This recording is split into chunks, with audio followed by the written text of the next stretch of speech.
معزز سامعین اکرام، بزرگ دوستوں، عزیز بچوں، پردہ نشین خواتین اسلام، السلام علیکم ورحمۃ اللہ تعالی وبرکاتہ۔ الحمدللہ رب العالمین، والصلاة والسلام على سید الانبیاء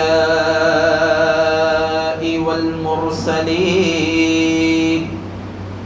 اما بعد فاعوذ باللہ من الشیطان الرجیم، بسم اللہ الرحمن الرحیم،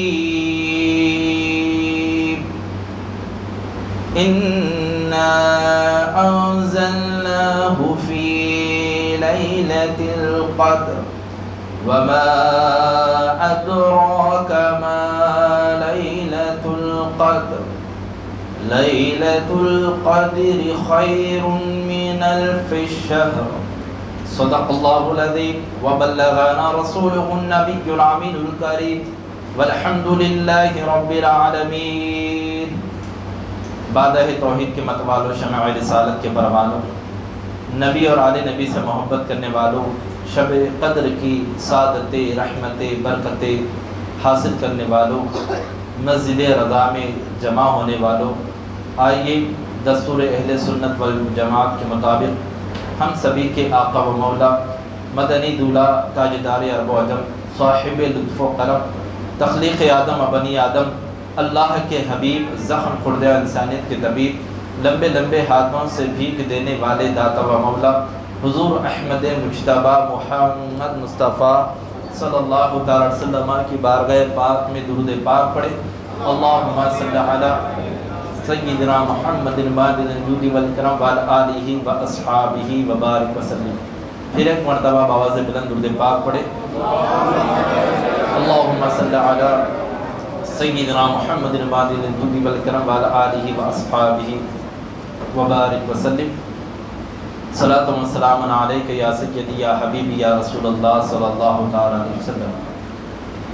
نہ گھبراؤ مسلمانوں، خدا کی شان باقی ہے،